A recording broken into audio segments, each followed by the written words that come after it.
দেয়া রায় শুনানি করবেন আহসানুল করিম। এই রায়কে কেন্দ্র করে হাইকোর্ট এলাকায় নেওয়া হয়েছে কড়া নিরাপত্তা ব্যবস্থা, প্রবেশ মুখে চালানো হচ্ছে তল্লাশি।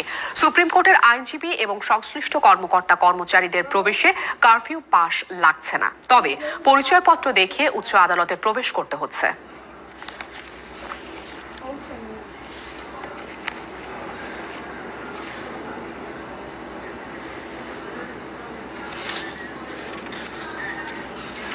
সরকারি চাকরিতে কোটা পুনর্বহাল করে হাইকোর্টের দেয়া রায় বাতিল চেয়ে আপিল শুনানির বিষয়ে বিস্তারিত জানাতে হাইকোর্ট থেকে আমাদের সঙ্গে সরাসরি যুক্ত হচ্ছেন সহকর্মী জুয়েল থিওটোনিয়াস। আমরা কথা বলবো তার সাথে। থিও, কোটা নিয়ে আপিল শুনানির কি তথ্য আছে সর্বশেষ আপনার কাছে, বিস্তারিত আমাদের জানাবেন। বলতে আফরিন, আপনি যেটা বলে দিয়েছেন শুনানি চলছে সেই পর্যায়ে রয়েছে। আহসানুল করিমের পক্ষ থেকে কিন্তু এখনো পর্যন্ত শুনানি শুরু হয়নি। এখনো অ্যাটর্নি জেনারেলের পক্ষের যে শুনানি সেটিই চলছে, কোনো হালনাগাদ নেই।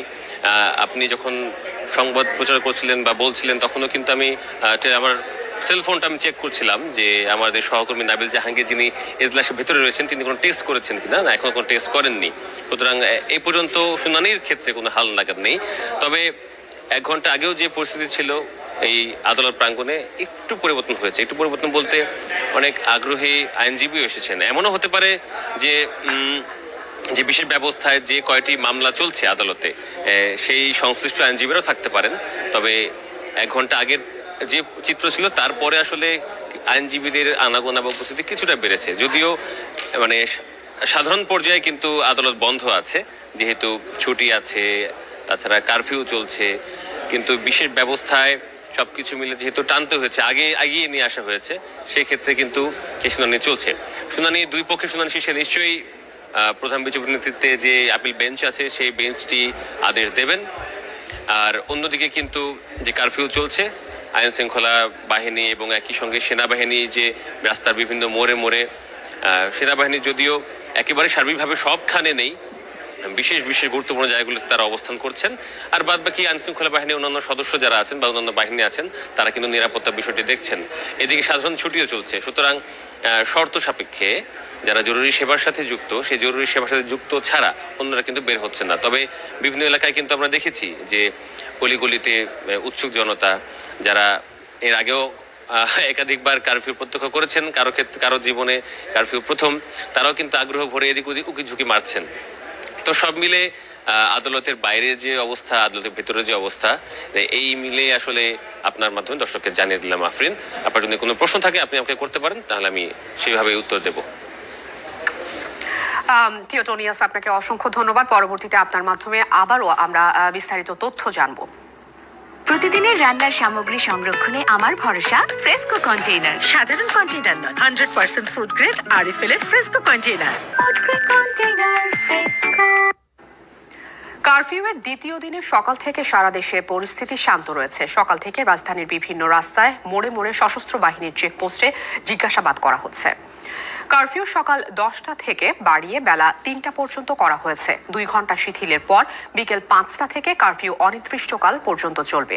নির্বাহী আদেশে আজ ও আগামীকাল 2 দিন সাধারণ ছুটি থাকবে। ছুটিতে বন্ধ রয়েছে গার্মেন্টস সহ অন্যান্য কলকারখানা, বন্ধ ব্যাংকিং লেনদেন, দোকানপাট, হাটবাজার সীমিত পরিসরে খোলা থাকবে।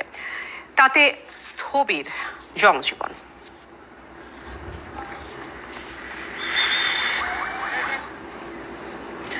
হামলা ও লুটপাটকারীদের সবাইকে চিহ্নিত করে আইনের আওতায় আনা হবে। শনিবার রাতে একথা জানান স্বরাষ্ট্রমন্ত্রী আসাদুজ্জামান খান কামাল। এদিকে রবি ও সোমবার সাধারণ ছুটি ঘোষণা করেছে সরকার। ডিএমপি জানিয়েছে কারফিউ অমান্য করলে 1 বছরের কারাদণ্ড এবং জরিমানার নির্দেশনা দেওয়া হয়েছে। আমরা সকাল 10টা পর্যন্ত যেই কারফিউ আমরা বলবৎ রেখেছিলাম সেইটা আরো কিছুক্ষণ বাড়িয়ে আমরা 3টা পর্যন্ত, আগামীকাল 3টা পর্যন্ত কারফিউ বলবৎ থাকবে। 3টা থেকে 5টা পর্যন্ত শিথিল থাকবে, তারপরে আবারও কারফিউ বলবৎ থাকবে। আমরা সশস্ত্র বাহিনী মোতায়েনের রাজধানীর পরিস্থিতি শান্ত। গুরুত্বপূর্ণ সড়কে চেকপোস্টে জিজ্ঞাসাবাদ করা হচ্ছে। এসব বিষয়ে মহাখালী থেকে আমাদের সঙ্গে বিস্তারিত জানাতে সরাসরি যুক্ত হচ্ছেন সহকর্মী মনিরুল সোহাগ। কথা বলবো তার সাথে।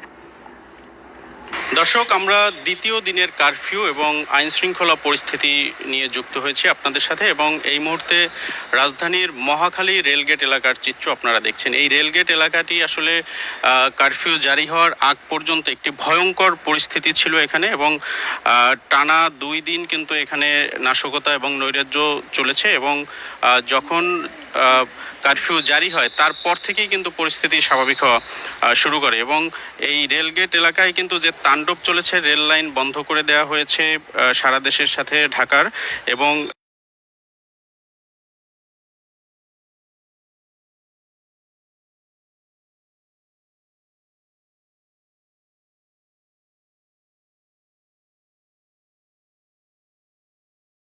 এর উপর থেকে যাতায়াতের ক্ষেত্রে সর্বোচ্চ নিরাপত্তা ব্যবস্থা এবং সর্বোচ্চ সতর্ক অবস্থা নেওয়া হয়েছে, এবং মহাখালীর এই আশপাশের যে সড়কগুলো সেখানেও কিন্তু সশস্ত্র বাহিনী যারা রয়েছেন তাদের তল্লাশি চলছে, তাদের নিরাপত্তা চৌকি রয়েছে, এবং যারা যেতে চাচ্ছেন সেখান থেকে তাদের যাওয়ার প্রয়োজনীয়তা, যথাযথতা, এবং তাদের যারা যাবেন তাদের পরিচয়পত্র বা কোনো পাস আছে কিনা সেই বিষয়গুলো কিন্তু সতর্কতার সাথেই দেখা হচ্ছে। যে যানবাহনগুলোর উপর অগ্নিকাণ্ড ঘটনা ঘটেছে, আগুন দেওয়া হয়েছে, সেই ক্ষত চিহ্নগুলো কিন্তু এখনো রয়েছে এখানে, এবং কারফিউ জারি হওয়ার পর থেকে কিন্তু দিন রাত 24 ঘন্টা এই পয়েন্টটিতে সর্বোচ্চ সতর্কতার মাধ্যমে সর্বোচ্চ নিরাপত্তা ব্যবস্থা চিন্তা করেই কিন্তু এখানে যারা সশস্ত্র বাহিনীর সদস্য রয়েছেন তারা কাজ করছেন, এবং যতক্ষণ পর্যন্ত আপনি জানেন যে পরিস্থিতি পুরোপুরি স্বাভাবিক অবস্থায় ফিরে আসবে না আসবে সারা দেশের, ততক্ষণ পর্যন্ত কিন্তু এই কারফিউ বলবৎ থাকবে, যেটি আসলে গতকাল রাতেই কিন্তু একটি বৈঠক শেষে স্বরাষ্ট্রমন্ত্রী এই তথ্যটি জানিয়েছে। এবং দ্বিতীয় দিনে কিন্তু আমরা রাজধানীর বিভিন্ন এলাকায় দেখেছি যে আসলে সশস্ত্র বাহিনীর যে সদস্যরা বিভিন্ন জায়গায় রয়েছেন সেখানে তাদের যে পরিস্থিতি রয়েছে সেটি নিয়ন্ত্রণে তারা রেখেছেন, এবং পাশাপাশি কিন্তু টহলও আমরা দেখেছি রাজধানী জুড়ে, অর্থাৎ রাজধানীর বিভিন্ন পয়েন্টে কিন্তু দ্বিতীয় দিনে সশস্ত্র বাহিনীর যে অবস্থান সেটি কিন্তু পুরো শহরকে, পুরো রাজধানীকে নিয়ন্ত্রণে রাখার, আইন শৃঙ্খলা পরিস্থিতি স্বাভাবিক নিয়ে আসা এবং জনমনে স্বস্তি ফিরিয়ে আনার যে কাজ সেটি কিন্তু চলছে, এবং আমরা কিন্তু দেখেছি যে প্রথম দিন থেকেই সাধারণ মানুষের মনে স্বস্তি ফিরে এসেছে, অর্থাৎ যে নাশকতা চলছিল, যে নৈরাজ্য চলছিল, রাষ্ট্রীয় এবং সরকারি স্থাপনাগুলোতে যে হামলা চালানো হয়েছিল, সেই জায়গা থেকে কিন্তু এই বিক্ষোভকারীরা অথবা নাশকতাকারীরা কিন্তু সশস্ত্র বাহিনীর মাঠে নামার পরে আর একটি ঘটনাও এরকম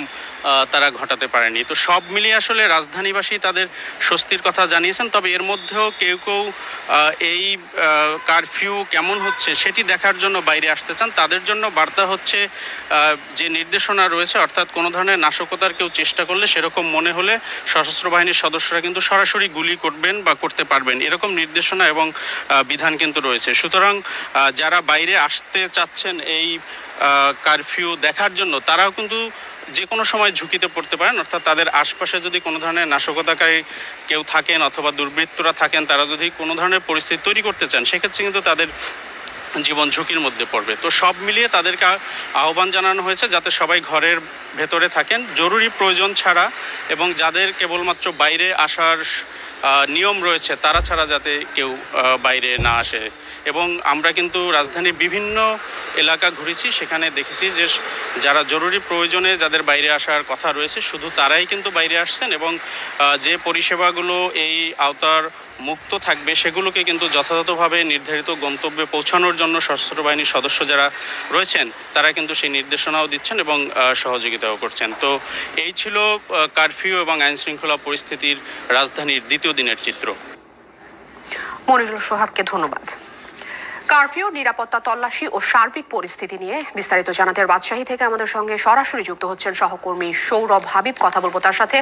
সৌরভ, কেমন দেখছেন রাজশাহীর যে কারফিউ অবস্থা, সেই সাথে নিরাপত্তা, তল্লাশি, সাধারণ মানুষের অবস্থান, বিস্তারিত জানাবেন।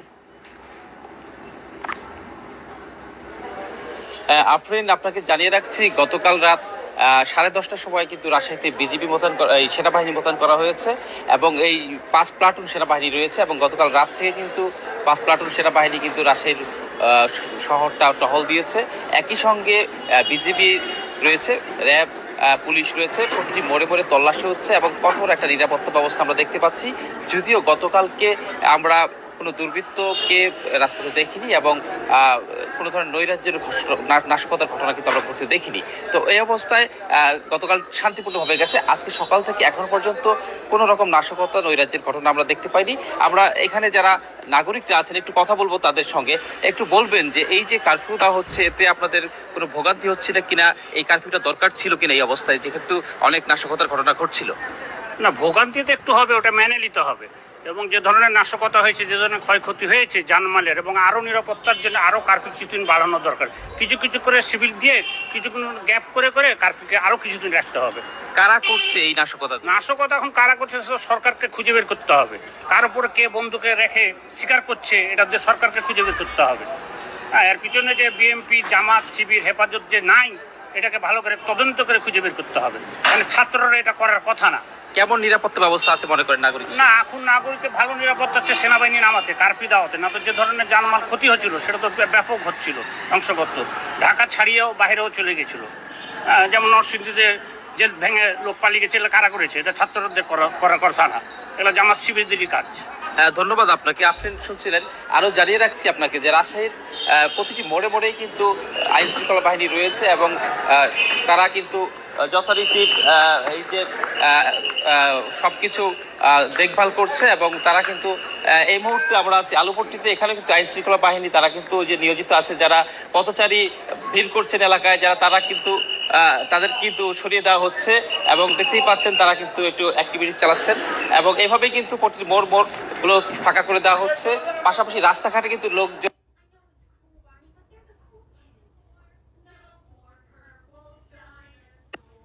দেখভাল করছে এবং তারা কিন্তু এই মুহূর্তে আমরা আছি আলুপট্টিতে। এখানে কিন্তু আইন শৃঙ্খলা বাহিনী তারা কিন্তু যে নিয়োজিত আছে, যারা পথচারী ভিড় করছেন এলাকায়, যারা তারা কিন্তু তাদের কিন্তু সরিয়ে দেওয়া হচ্ছে এবং দেখতেই পাচ্ছেন তারা কিন্তু একটু অ্যাক্টিভিটি চালাচ্ছেন এবং এভাবেই কিন্তু প্রতিটি মোড় গুলো ফাঁকা করে দেওয়া হচ্ছে।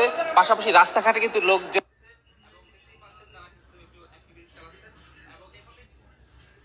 দেখভাল করছে এবং তারা কিন্তু এই মুহূর্তে আমরা আছি আলুপট্টিতে। এখানে কিন্তু আইন শৃঙ্খলা বাহিনী তারা কিন্তু যে নিয়োজিত আছে, যারা পথচারী ভিড় করছেন এলাকায়, যারা তারা কিন্তু তাদের কিন্তু সরিয়ে দেওয়া হচ্ছে এবং দেখতেই পাচ্ছেন তারা কিন্তু একটু অ্যাক্টিভিটি চালাচ্ছেন এবং এভাবেই কিন্তু প্রতিটি মোড় গুলো ফাঁকা করে দেওয়া হচ্ছে।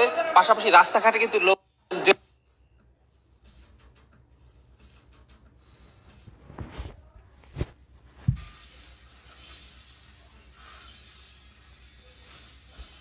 দেখভাল করছে এবং তারা কিন্তু এই মুহূর্তে আমরা আছি আলুপট্টিতে। এখানে কিন্তু আইন শৃঙ্খলা বাহিনী তারা কিন্তু যে নিয়োজিত আছে, যারা পথচারী ভিড় করছেন এলাকায়, যারা তারা কিন্তু তাদের কিন্তু সরিয়ে দেওয়া হচ্ছে। জনপ্রশাসন মন্ত্রণালয় স্বায়ত্তশাসিত, আধা স্বায়ত্তশাসিত অফিস বন্ধ থাকবে। তবে আদালতের কার্যক্রম চলবে। Supreme, gas, fire service, telephone, internet এবং ডাক সেবা সহ জরুরি পরিষেবা। পোশাক শ্রমিকদের নিরাপত্তা বিবেচনায় রোববার কারখানা বন্ধ ঘোষণা করেন বিজিএমইএ। আদেশে 2 দিনের সাধারণ ছুটি ঘোষণা করেছে। রবিবার এবং আগামী পরশুদিন সোমবার সাধারণ ছুটি থাকে। আধা সরকারি প্রতিষ্ঠানসমূহ, স্বায়ত্তশাসিত এবং আধা স্বায়ত্তশাসিত এবং বেসরকারি প্রতিষ্ঠানরাই দেখবেন জনজীবনে নিরাপত্তা নিশ্চিত করার জন্য, জনজীবনে স্বস্তি নিশ্চিত করার জন্য পরিস্থিতিতে বিদেশি রাষ্ট্রদূত,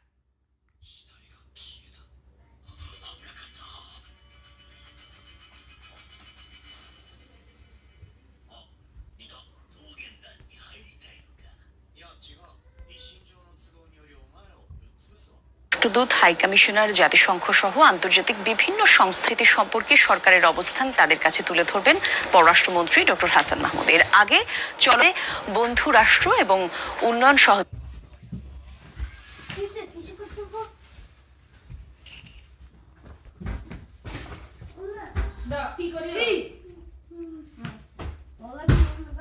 যোগীদের অনুরোধ জানিয়েছে পররাষ্ট্র মন্ত্রণালয়। এর আহ্বান জানিয়ে বিবৃতি দিয়েছে যুক্তরাজ্য। নির্মাণ সামগ্রীর ব্যবহার